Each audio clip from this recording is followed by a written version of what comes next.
noches a todas las personas que se están conectando al canal de videos del Camino del Duelo en este programa que se llama El Duelo y la Vida. Y para que le permita a otras personas poder ingresar y también para ingresar nosotros en el tema,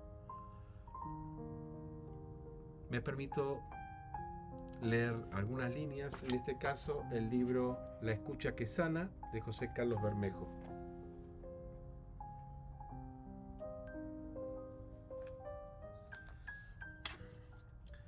Pero es cierto que la escucha sana lo es claro como el agua que es cierto, cura muchos males, algunos tan dolorosos como la soledad, la falta de reconocimiento, el vacío, la exclusión o la marginación los elimina de raíz. Escuchar cura al mismo que escucha. Lo cura porque lo pone en relación y le permite inscribirse en la realidad, ingresando en la realidad del mundo, en la realidad del otro, en Dios mismo. Escuchar es para mí el lema, el motor, el motivo de la vida. Es muy difícil porque es muy comprometido, pero apasiona. Bueno, está muy bueno el libro, pero creo que lo bueno viene ahora, la entrevista que vamos a tener con Fabio y Ale.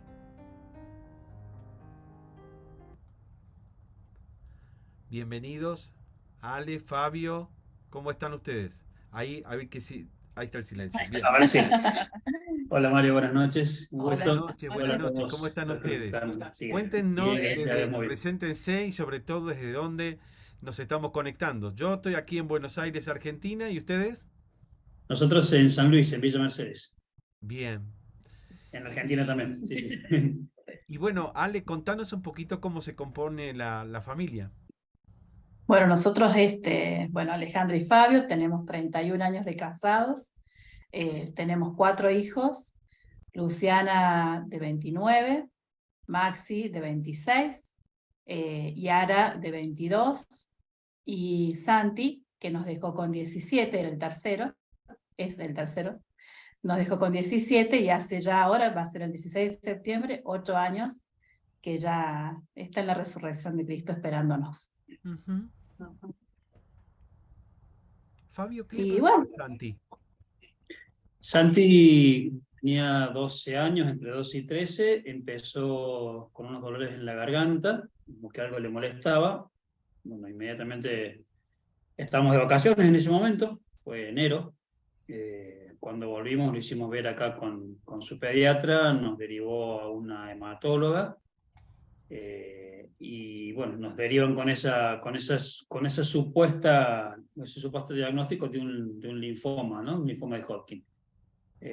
Nos derivan a la ciudad de Córdoba y ahí sí se confirma el diagnóstico, bueno, y empieza un camino de 4 años largos de tratamiento, de quimio, de inmunoterapia, radioterapia, trasplante autólogo de médula, trasplante con donante de médula, que el donante fue Maxi, su hermano, porque no conseguimos afuera, digamos, uno más compatible. Bueno, en realidad el trasplante, el segundo trasplante con la médula de Maxi es un éxito, porque a los 30 días la médula estaba injertada al 100%. Eso le permitió tener una calidad de vida de 6 meses sin ningún tipo de tratamiento, los últimos 6 meses. Pero bueno, el trasplante en sí, hasta que él estuvo preparado para poder recibir el trasplante de médula, ya la médula el linfoma había tomado la médula, ¿no? Había infectado la médula. Entonces, bueno, el trasplante fue un éxito como trasplante, pero no dio resultado porque fue como echarle nafta al fuego, ¿no? Realmente, digamos, esos 6 meses fueron muy buenos para Santi, pero después en 20 días desencadenó una recaída y murió. Cuando empezó la enfermedad, Santi tenía 13 años, ¿no? Cuando muere, 17. Así que fueron largos años, ¿no? Fue como ir subiendo una cuesta de una montaña, ¿no? Arriba, ¿no? Todo su tratamiento, todo ir avanzando, ¿no? Y bueno, cuando estábamos en la cima, ya con toda la esperanza de que todo había resultado bien y con mucha tranquilidad, ¿no? Caímos como en avalancha, ¿no? En 20 días, por un malestar que tuvo, lo llevamos de nuevo a Córdoba, estamos a 300. 320, 330 kilómetros más o menos. Entonces lo llevamos por una descompostura y de ahí ya no volvimos más, ¿no? En 20 días todo se vino abajo. Sí, fue estar como estar en la cima y de golpe un empujón y terminas allá abajo del fondo, ¿viste? Bueno, y había que ponerse de pie de vuelta. Así que, bueno, Ahí comenzó. ahí comenzó este camino, ¿no? De ponerse al hombro, que como siempre decimos, habíamos abierto sin querer una sucursal en el cielo, ¿no? Y Santi nos está esperando allá ahora.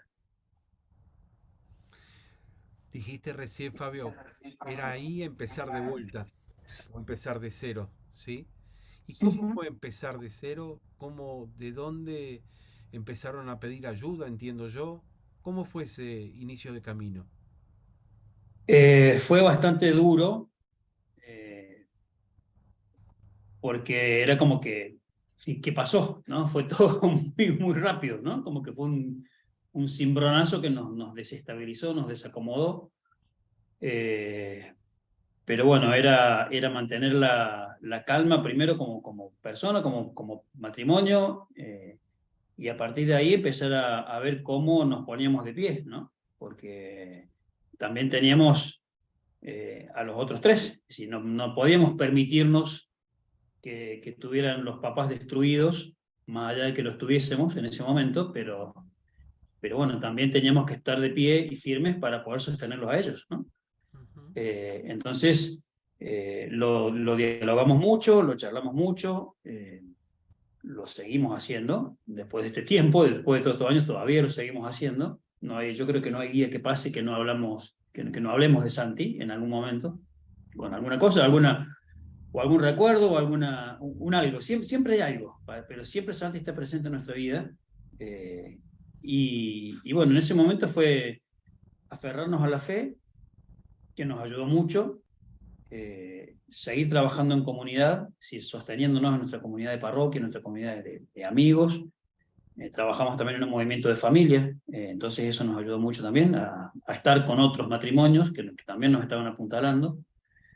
Y después sí, buscar ayuda. Nosotros conocíamos la existencia del Grupo Resurrección, entonces bueno, empezamos a buscar ahí casi, no inmediatamente, pero sí en los pocos meses, hasta que bueno, que dimos con un grupo de coordinadores que eran de Almafuerte y de Río Tercero y de la zona, ahí en Córdoba, y bueno, ellos empezaron a venir muy generosamente cada 15 días, viajar esos 350 kilómetros para ayudarnos a nosotros a poder elaborar el duelo y con nosotros a otro grupo de gente, ¿no? Que cuando planteamos esto en la parroquia, obviamente el padre nos abrió las puertas y bueno, fue un grupo grande el que pudo empezar a sanar sus duelos, que había de todo tipo, a partir de la ayuda del grupo, ¿no?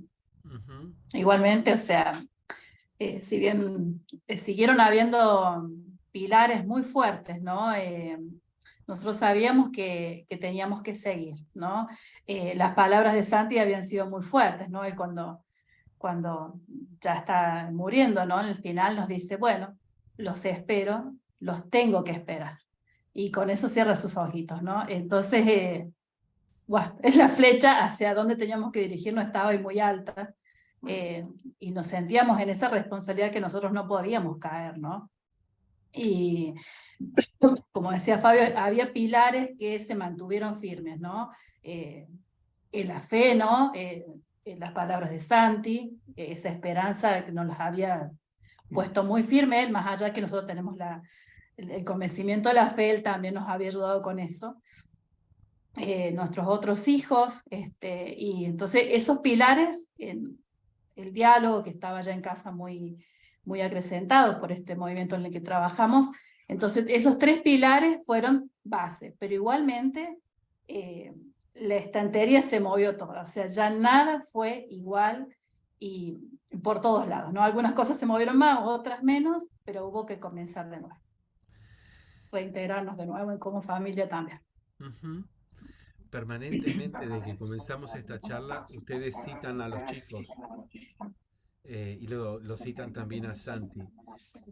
¿Cómo fue el diálogo con los chicos después de la muerte de Santi? Siempre fue el diálogo muy fluido. En casa es algo que practicamos y que se habla cualquier tema sin ningún tipo de cuestionamiento, digamos, ¿no? Hay, gracias a Dios, mucha confianza entre nosotros con los chicos, ¿no? Eh, el proceso de toda la enfermedad y la muerte de Santi lo vivimos los 6 juntos como un bloque. De hecho, lo éramos 6 y lo seguimos siendo 5 ahora físicamente, ¿no? Pero, digamos, no hubo cuestionamientos, ¿no? Por ahí a algunos les costó más, y cada uno en su forma de ser, en su personalidad, en su interior va elaborando el duelo como puede, ¿no? O cada uno con sus tiempos, ¿no?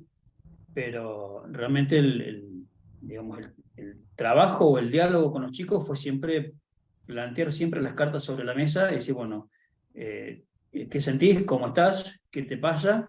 Y a partir de ahí empezar a buscarle la vuelta para ayudarlos también a ellos a que puedan elaborar el duelo, ¿no? Si puedan procesar esa falta física del hermano, ¿no? Ujú. Teníamos en claro que, o sea, que si bien nosotros éramos los papás, ellos también eran hermanos en duelo, ¿no? Tal vez me ayudó mucho de que también en mi adolescencia yo había sufrido el duelo de mi hermano por una muerte de tránsito, ¿no? A mis 17 años mi hermano mayor muere así, entonces yo había transitado esa experiencia también, ¿no? De ver a mi mamá sufriendo, ¿no? Entonces eso, la muerte en casa no era un tabú, ¿no? No era una palabra tabú, era la muerte ya en nuestra familia, era, siempre para nosotros fue el paso al cielo. Entonces eso era también otro de los pilares que dio, que también estaba en nosotros. Lógicamente, una cosa es lo que uno sabe, pero cuando el corazón se desgarra, hay que trabajar otra cosa. Hay que agarrarse de algo, ¿no? Más Entonces, allá de que uno tenga muy en claro esos conceptos y esos pilares, ¿no? Entonces, justamente fue esto, ¿no? Dejarlos, eran 3 adolescentes, dejarlos que también respetar sus tiempos, ¿no? Y bueno, si alguno quería estar llorando un ratito en la habitación solo, lo dejábamos, sabíamos que lo necesitaba, y bueno, después quizás íbamos y nos abrazábamos y punto. Otro quizás lo quiso pasar más con sus amigos porque ahí se sentía más contenido y también sentíamos que estaba bien. Y bueno, y así cada uno como que otro habló más con nosotros, ¿no? De acuerdo al temperamento, a la personalidad de cada uno, lo iba manejando al duelo, ¿no? Procesando. A algunos les costó un poco más, otros un poco menos, porque algunos son por ahí más metidos para adentro, otros más son más de sacar las cosas, pero sí nosotros como papás estuvimos muy atentos en darle sus tiempos. Siempre mi hija mayor me recuerda que cuando estábamos en la clínica, ¿no? Santi había acabado de morir, yo salí de la habitación de Santi y que lo dejaba ahí, ¿no? Con las enfermeras para que terminaran todo lo que debía hacer pasar. Y entonces los abrazos, ellos estaban con mi mamá abrazados en ese momento, y yo les pedí perdón, ¿no? Porque les dije, mamá se le ha roto el corazón, me van a tener que esperar un poquito, pero ya voy a estar. Ellos siempre recuerdan ese momento que no me perdí de que seguía siendo su mamá, ¿no? A pesar de que en ese momento estaba partida al medio. Ujú. ¿Puedo ir yo un poquito más? Sí. dale. Recuerde que este video que estamos haciendo y este vivo, muchos mamás y muchos papás lo estamos viendo, ¿no? Y la pregunta que nos hacemos muchas veces como padres, ¿los padres podemos llorar delante de los chicos? Sí. Sí, ¿por qué no? Bien. Sí, ¿Ustedes se lo permiten? sí, sí, Sí. sí. Sí, porque es una forma de demostrar que más allá de que estamos sufriendo, sí, que estamos parados por ellos, pero también sufrimos. Ujú. Y digamos, es como que necesariamente tenés que mostrar tu parte vulnerable, si se quiere, ¿no? Frente a ellos, para que también entiendan que nosotros como papás también sufrimos, lo mismo que están sufriendo ellos como hermanos. Bien. Entonces, es bueno llorar frente a los chicos. Lógicamente Sí. que uno como papá tiene una responsabilidad, ¿no? Entonces nos tratábamos, no era un llanto descontrolado que ellos pudieran, tratábamos delante de ellos, y salía una lágrima, salía, y bueno, y punto, ¿no? Pero bueno, no un llanto descontrolado, desconsolado, ¿no? Un llanto de dolor, lógicamente, pero reincorporándonos prontamente, porque también tenemos la responsabilidad de los demás y también de contención, ¿no? De todos. Pero si venía, venía. Si venía, venía. Es decir, que podíamos expresar lo que nos pasaba en ese momento. Sí, con total tranquilidad. Teniendo la tranquilidad que eso no aumenta el dolor en los chicos. Muchas veces, uy, si me pongo a llorar, puedo poner peor al que está al lado o al que me está mirando. Y eso es un mito, no es verdad. Mi dolor No, es el para nada. mío y está bueno poder expresarlo. Qué bueno que lo puedan decir ustedes. Bueno, vamos un poquito más. Háblenme un poquito más del grupo. ¿Qué es el grupo Resurrección? ¿De cuántas personas se integran? ¿Consiste? ¿En dónde se reunían? Cuéntenos un poquito los dos de eso, el que quiera hablar. Bien, el grupo Original nuestro, el que nosotros vivimos, bien. En ese momento vinieron 2 matrimonios de la zona de Almafuerte y de Viamonte a Almafuerte, ahí de Embalse, toda la zona esa de Córdoba. Vinieron durante 8 o 9 meses, Sí. porque venían cada 15 días. Desde mayo aproximadamente a noviembre. ¿Recuerdan sus nombres? Sí, Graciela y Juan Duarte. Y bueno, hay una señora que venía de Isabel de Colonia Almada, y Beatriz de Almafuerte. ¿Sí? Uh-huh. Esos son los 4 que venían. Bueno, el grupo nos reuníamos cada 15 días, nos íbamos tocando distintos aspectos, distintos temas que hacían el duelo. ¿Sí? Y bueno, de esa manera fuimos procesando, fuimos sanando, cada uno en el suyo. ¿Sí? Con Ale somos 2 personalidades absolutamente distintas y contrarias, ¿no? Ale es más reservada, es más pensativa, es más organizadora, ¿no? Yo soy espontáneo, no pienso nada, ¿no? No es que no piense nada, pero no. Más rápido. Claro, hago y después pienso, es al revés, ¿no? Más impulsivo, más impulsivo. Sí. Entonces, bueno, en esa forma también cada uno fue elaborando su propio duelo, ¿no? Con su propio tiempo.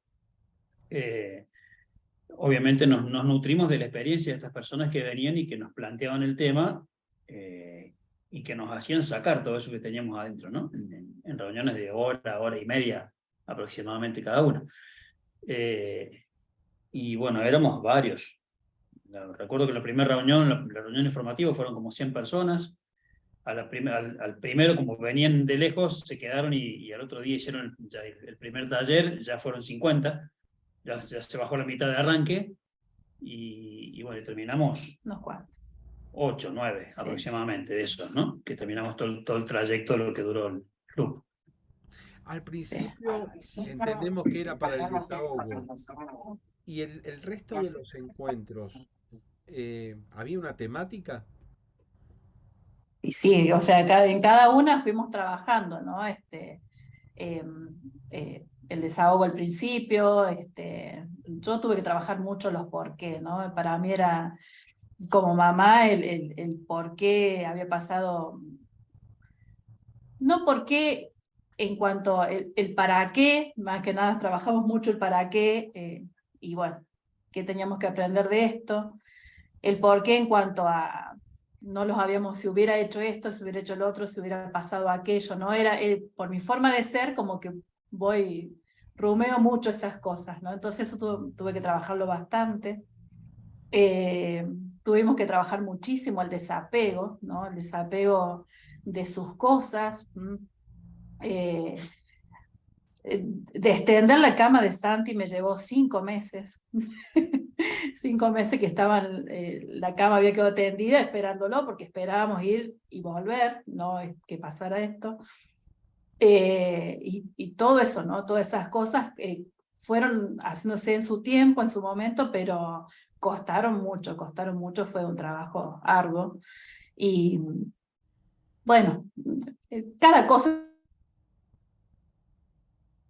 se iba trabajando, ¿no? El desapego era muy coso, porque nosotros sabíamos que a Santi en realidad lo teníamos en la misa, pero nos costó mucho desapegarnos de las visitas al cementerio, ¿no?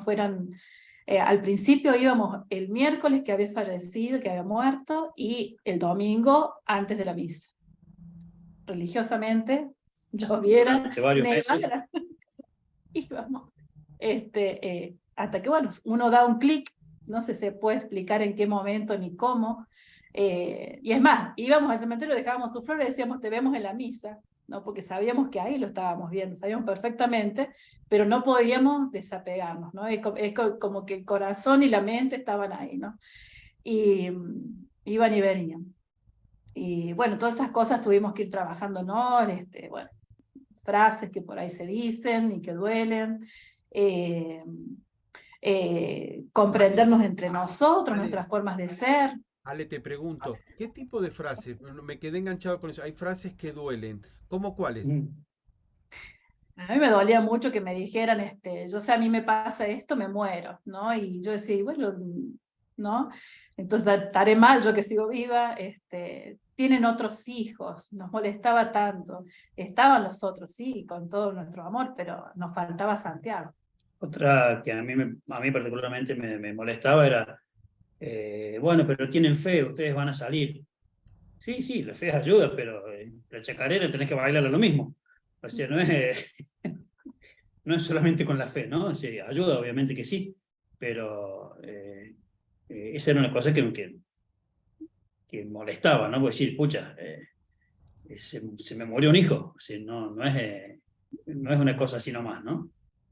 Bien. Entendemos igual que estas frases, quizás hasta antes de esto que nos pasara, nosotros también las habíamos dicho. Seguramente. Es algo normal y natural de las personas que no saben qué decir en ese momento, ¿no? Nadie quiere dañar a otro con esto, ¿no? Pero bueno, es para tenerlo en cuenta, ¿no? Que estas frases a veces lastiman más que otra cosa. Y desarman más todavía, ¿no? Desarman más. Y entonces, ¿qué es lo que hay que hacer? Cuando nos encontramos con mamá y papá que falleció uno de sus hijos, ¿qué decirle, qué no decirle? Cruzar a la otra vereda mejor, porque pensamos que los vamos a poner peor. ¿Qué es lo que, enséñenos ustedes, Fabio, Ale, qué es lo que se recomienda hacer, ¿no? ¿Qué es lo que necesita una mamá y un papá desgarrados por el duelo? ¿Qué necesitan de los demás? ¿Qué podemos hacer bien? Ya con lo que nos dijeron, qué es lo que no hay que hacer, nos queda claro. Pero ¿qué es lo que sí habría que hacer, no? ¿Qué es lo que sí habría que hacer? O tenerlo muy en cuenta cuando nos encontremos con personas como ustedes. A mí personalmente lo que me hizo mucho bien y que a partir de ahí empecé a hacer cada vez que me encontraba o me encuentro en una situación de estas, es simplemente abrazar, por ejemplo. ¿Sí? Abrazar y silencio. Y escuchar. Sí, bueno, acá estoy para lo que necesiten. Punto. Y un abrazo, ¿no? El otro sabrá si quiere contar o si quiere compartir o si necesita solamente ese abrazo. Yo creo que esa es una de las cosas más lindas, digamos, que me enseñó todo esto, ¿no? Es decir, poder, así como cuando nos pasó a nosotros, alguien vino en silencio y me abrazó sin decir nada, y me contuvo mucho más que el que me dijo un montón de cosas que honestamente me entraron por una oreja y me salieron por la otra en ese momento. No tengo idea qué me dijo y qué me dejó de decir, ¿no? Pero el abrazo es como que uno siente la cercanía, ¿no? Es decir, el tener los dos corazones juntos ahí en el pecho abrazados es como que se siente, ¿no? Esa contención del otro, ¿no? Ese cariño del otro por decir, bueno, acá estoy, ¿no? Sí, justamente eso, ¿no? Eso, ¿no? Acá estoy, la tomada de manos, Y también el permitirnos hablar, ¿no? A veces la gente, yo me acuerdo que llegaba por ahí a la sala de profes, soy profesora, y llegaba y capaz que todos se callaban, ¿no? Quizás estaban hablando de mí, quizás de otro tema, ¿no? Yo sentí ese silencio, ¿no? Y no, dejarnos hablar, o sea, si queremos nombrar a nuestro hijo y queremos hablar de nuestro hijo, eso no nos hace mal. Si nos quieren preguntar, tampoco nos hace mal. Es importante dejar a la otra persona hablar, escucharlo, o sea, cuando la otra persona lo sienta, por supuesto, respetando sus tiempos, su espacio, pero no nos hace mal hablar de nuestro hijo que ya no está. Bien, qué bueno todo esto que nos están diciendo, no solamente para mamás y papás, sino para aquellos que acompañamos, ¿no? Aquellos que podemos estar en relación de ayuda, pero también para el vecino, o la vecina, el compañero de trabajo, qué decir, qué no decir, un alumno, como decís vos, que sos profe, eh, cómo acercarnos. Siempre tenemos la idea, digo, y si le hablo, por ahí se pone mal, ¿no? O se pone peor. Mejor cierra la boca. Bueno, esto del abrazo, yo agrego terapéutico del que habla Fabio, ¿no? A tenerlo muy en cuenta. Bien, eh, hubo un duelo anticipado, ¿sí? 4 años estuvieron con Santi. Eh, ¿Cómo era Santi, Fabio? Santi era una chispa, ¿no? Era realmente un tipo muy alegre, muy pícaro, ¿no? Tenía esa sonrisa y esa mirada chispeante que se mandaba alguna y se vendía solo por los ojos, ¿no? Se mandaba al frente solo, ¿no? Realmente, era muy alegre, futbolero, a morir, ¿no? Hincha, De hincha de Boca, quién? sí, hincha de Boca, pero perro, ¿no? El No, único de la familia. el único de la familia, ¿no? Realmente muy deportista, le gustaba mucho hacer deporte. Es decir, de hecho, su mirada iba o a la parte de números, que le gustaba mucho lo contable, o a relator deportivo. Eran las dos opciones que tenía, ¿no? En su visión ya universitaria. Eh, pero era muy cariñoso, era muy dulce. Eh, Realmente una personita muy querible, ¿no? Que él se fue adaptando rápidamente a lo que le pasaba, ¿no? O sea, él hacía tenis y por el catéter que le habían colocado para las quimios, ya ese esfuerzo físico podía dañar o cambiar de lugar, entonces, bueno, se anotó en tenis de mesa, ahí participó de torneos, hasta fue árbitro En unos juegos en unos binacionales. nacionales, hacía cursos, o sea, veníamos de las quimios de Córdoba, nosotros fundidos, y él ya viendo con sus amigos de qué podía hacer, que sus compañeros de escuela también fueron unos genios en acompañarlo en todo eso, ¿no? Ya estaban ahí esperándolo para jugar algo en play o estar con ellos, ¿no? En la escuela estuvo también al pie del cañón, ¿no? Es más, él murió y nos llegaban de los profes trabajos corregidos que ha habido maltrato en esos 20 días. Mientras él estaba en una quimio. O sea, hasta el último mantuvimos la esperanza firme y todo el esfuerzo para que bueno, la vida continuara, ¿no? La vida continuó, pero de otra manera. Ujú. ¿Cómo están ustedes hoy? Bien, felices. ¿Felices? Bien. ¿Cómo es Sí. eso? ¿Cómo es después de... Es raro. Es raro, ¿no? Uno cuando dice volver a ser feliz, uno por ahí, lo primero que se le viene a la mente es la felicidad mundana, por decirlo de alguna manera, ¿no? Pero, digamos, a ver, la felicidad, y eso lo charlábamos ayer o antes de ayer con Ale, creo que no, en todo el proceso, tanto de la enfermedad como posterior a la muerte de Santi, no dejamos de ser felices, porque sabíamos de la felicidad de Santi en el cielo. Nos fuimos adaptando, obviamente, la tuvimos que masticar esa felicidad, ¿no? Tuvimos que trabajar la nuestra. Claro, tuvimos que trabajar la nuestra, pensando en la de él, ¿no? Mirando, como decimos por ahí en el grupo, desde las dos orillas, ¿no? Desde nuestro sufrimiento, pero también desde la felicidad de que ya está en el cielo, ¿no? y bueno, nosotros siempre decimos que Santi se recibió de la vida, ¿no? Entonces en en esa mirada siempre trabajamos, ¿no? Y la felicidad para nosotros es estar en paz, ¿no? Estar en paz, ya habiendo sanado y saneado todas las miserias que nos habíamos convertido en ese momento, ¿no? De tanto dolor. Ya están sanas, en seguir mirando hacia adelante, en seguir sonriendo, en seguir de nuestros otros hijos, seguir compartiendo sus vidas, alegrándonos por sus logros. Nosotros también seguimos con proyectos, seguimos trabajando en lo nuestro, también tenemos una pequeña empresa de gráfica y también seguimos apostando a eso. Aparte nuestro trabajo pastoral que nunca cesó, ¿no? Nosotros trabajábamos muy fuertemente en este movimiento de familia, dando charlas, todo lo que es parte interna del movimiento. Charlas prematrimoniales también que damos para acá, para la ciudad, y eso continuó siempre, nunca lo dejamos, ¿no? Ni en pleno tratamiento de Santi, y casi al poquito tiempo ya también nos reincorporamos a darlas. Así que bueno, eso siempre hubo proyecto de futuro en nosotros y eso nos fue ayudando, ¿no? Y bueno, la fundación también.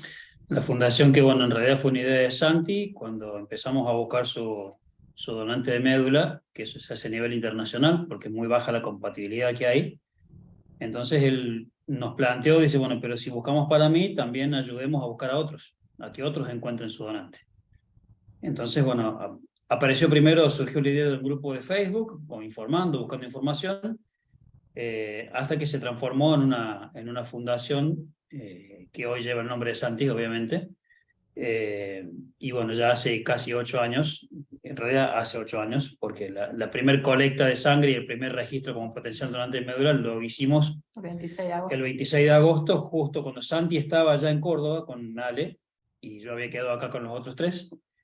Hicimos la primera colecta de la fundación, y bueno, con eso vamos dando charlas por los colegios, por los clubes, por distintos lugares que nos van llamando, explicando qué es la médula, para qué sirve, cómo es el proceso de trasplante de médula y demás, además invitando a hacer una colecta en ese lugar, una colecta de sangre, para poder ayudar a los que necesitan sangre inmediatamente, y también a registrarse como potenciales donantes de médula para poder salvar una vida con un trasplante, ¿no? Que no tiene absolutamente ningún tipo de riesgo para el donante. Así que estamos bastante ocupaditos, ¿no? Encuentro matrimonial por un lado con todas las charlas, es la fundación también que nos lleva su tiempo, y trabajando también desde el Grupo Resurrección, o con el Grupo Resurrección, ayudando a otros a trabajar su duelo, ¿no? Con respecto a la fundación, ¿quisieran dar algún teléfono o alguna vía en link en internet para poder contactarse con ustedes? Sí, la pueden buscar en Instagram, Facebook, como Fundación Santi Kunz. Así la van a encontrar. No tenemos página web habilitada, pero Fundación Santi Kunz nos pueden encontrar. Bien. Y por último estaban diciendo que ahora son ustedes los que acompañan a familiares que sufren por la muerte de un ser querido, que es que están coordinando grupos. ¿Es así, Ale? Así es. Inmediatamente después, esta gente que generosamente, estas familias que vinieron de Villa María, bueno, no podían seguir, por supuesto, es un sacrificio enorme lo que hacían 3 horas para viajar, para darnos el taller y volver 3 horas. Así que inmediatamente esto debía seguir, ¿no? Y tuvimos muy en claro que aquello que habíamos recibido tan generosamente, gratuitamente, nosotros también teníamos que darlo, ¿no? Así que ahí nomás empezamos a coordinar, yo les decía a los primeros que estaban, ustedes son nuestros conejitos de India, ¿no? Aún nos faltaba sanar a nosotros, ¿no? Porque uno del grupo de resurrección se lleva herramientas para poder seguir sanando, ¿no? Habíamos hecho nuestro proceso de duelo, estábamos bastante bien, por supuesto, pero había todavía algunas cositas tal vez, bueno, pero igual había que hacerlo, ¿no? Había que hacerlo, el sacerdote nos dijo, bueno, no hay que estar, yo estoy detrás de ustedes, tranquilos. el sacerdote de la parroquia, ¿no? Entonces, bueno, así fue nuestro primer grupito ahí nomás, ¿no? 2015, septiembre, falleció Santi, 2016 Grupo Resurrección, 2017 ya empezaba Arrancamos nosotros, sí. nuestro primer grupito. Pues saltando y cabeceando, ¿no? Rapidísimo. Y bueno, ahí fuimos haciéndolo en la parroquia y hoy en día nos estamos, bueno, con la pandemia nos ayudó a llegar a otros lugares de la diócesis y hoy estamos ya también llevando a otros lugares también en forma presencial, ¿no? Avanzando en eso, llevando este mensaje y esta herramienta, ¿no? del Grupo Resurrección a otras personas que están transitando un duelo y lo necesitan, ¿no? Bien, ya estamos llegando al final de este encuentro y yo le voy a pedir dos cositas para ir cerrando. Y en modo diferente, como lo venimos haciendo en los distintos encuentros del duelo y la vida. Hace poquito veíamos el entierro de una chiquita que la habían asesinado y se veía por los medios la expresión, el llanto, el dolor de muchos de sus compañeros, ¿no? Y muchas veces los profes, los maestros no saben qué decir o cómo acompañar a sus compañeros de estudios que ya no está con ellos, ¿no? Y a ustedes les tocó ese tiempo de adolescencia con Santi, ¿no? Fabio, Ale, y si quieren los dos, ¿qué le podemos decir a los chicos o más bien a los papás de estos chicos, ¿no? Que quizás no van a un grupo Resurrección, pero cómo acompañarlos cuando muere un compañerito o una compañerita de cole? ¿Qué le podemos decir? No es fácil, ¿no? Es un tema que todavía no se habla, ¿no? Yo creo que es una asignatura pendiente en las escuelas, ¿no? Por ahí se deja pasar el tiempo mucho y es mejor no hablarlo a veces, ¿no? Y creo que no, que se debe hablar, esos papás deben dejarlos hablar, pero también no colocarles cosas de adultos. A ver. Los nenes naturalmente entienden la muerte mucho mejor que nosotros, a veces, por lo general. Entonces, bueno, dejarlos hablar, explicarles, ¿no? Por supuesto que hay una muerte, ¿no? Y que la vida termina para todos. En el misterio de la vida, algunos antes, otros después y de distintas formas, ¿no? Por ahí no las esperadas, pero es parte de la vida. Y entonces dejarlos hablar, dejarlos llorar, pero sin, en esa naturaleza de niño, ¿no? No incorporándole por ahí cosas que son de los adultos, ¿no? Pero no es fácil, ¿no? Por supuesto que no es nada fácil, ¿no? Pero sí abrazarlos, contenerlos y dejarlos que lloren, ¿no? Y dejarlos que lloren. Quizás un gesto a ese compañerito, ¿no? Un gesto concreto, ¿no? Como en la edad de los chicos, depende de la edad, ¿no? Un gesto concreto, no sé, una tirada de globo, flores, no sé, habría que verla. Algo creativo, ¿no? Que surgiera, pero sí dejarlos hablar y por un lado no toma naturalmente de que también, porque es nene, por ahí no siente, y no pasó nada, no es así, pero tampoco inculcarle cosas que por ahí son de los adultos. Los adultos en esto somos mucho más rebuscados, ¿no? Por nuestras experiencias de vida, por lo que nos toca, entonces rebuscamos más un montón de cosas y de por qué y de cosas y los niños por ahí son más naturales, ¿no? También respetar el momento del nene, la edad de los nenes donde surja y bueno, acompañarlos. Ha dado mensajes muy claros, acompañarlos, contenerlos, dejar que si tienen que llorar, que lloren, el abrazo, vuelven a ese abrazo terapéutico del que hablaba Fabio. Bien, y ahora para los adultos, para una mamá, a un papá, me gustaría que los dos pudieran contar desde su propia vivencia de haber elaborado el duelo por Santi y hablarle a los ojos a algún papá o alguna mamá que esté actualmente sufriendo por la muerte de un ser querido. algo que les haya servido a ustedes y que les puede servir a otros. Fabio, te empiezo por vos. Dale. Déjate ayudar primero, o pedí ayuda, ¿sí? Realmente solo es muy complicado, es mucho más difícil. Necesitamos del otro en estas situaciones que nos desacomodan completamente, ¿no? Necesitamos de una mano que nos sostenga, de un abrazo que nos vuelva a la vida. Tener confianza en que estos momentos difíciles pasan, ¿sí? Pasan, digo, no que tienen que pasar, sino que pasan, ¿no? Se superan, ¿no? Obviamente que el dolor no lo vas a, digamos, el dolor es muy difícil, ¿no? No lo vas a superar, pero sí vas a esa herida abierta por la muerte que clava su aguijón, como dice San Agustín, queda en una herida cicatrizada, ¿no? Entonces podemos acariciar después esa herida con amor, pero sin que sangre, sin que duela. Pero lo importante es dejarse ayudar, dejarse querer,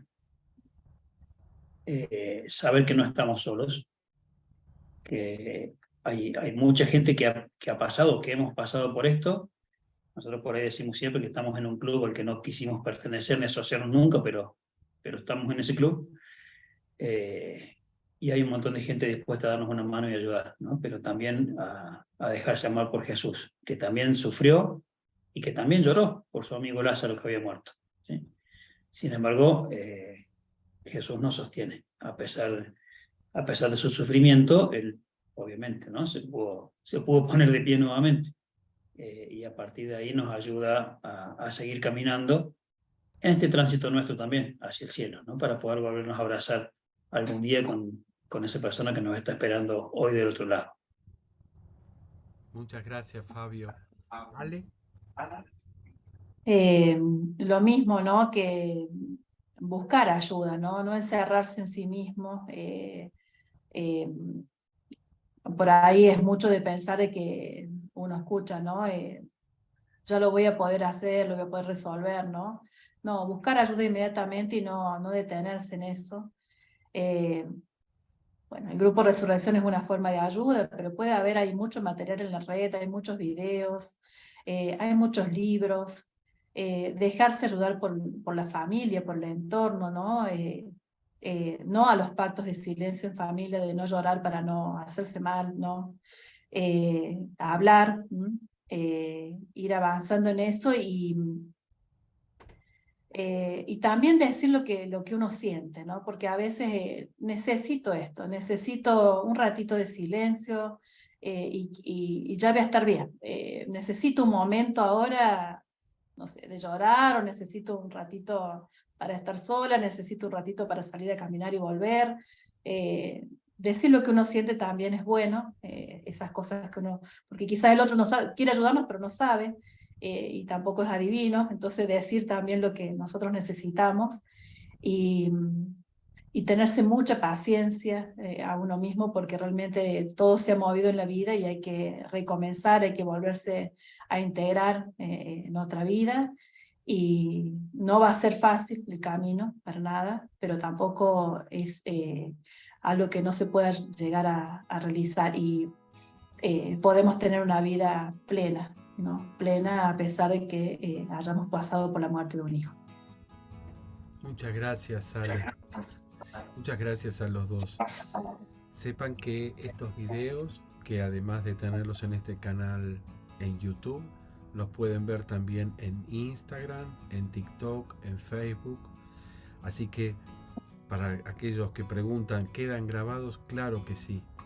El objetivo que han tenido y lo siguen teniendo estos videos es poder conversar con personas que han podido elaborar el duelo, que parece loco, pero sí se puede volver a ser feliz, que no es mágico, que hay que trabajar mucho. Nos dicen Ale y Fabio que va a ser difícil, pero también nos dijeron que es importante dejarse querer, dejarse amar por la familia, por los amigos, por los otros hijos y también por Santi, ¿no?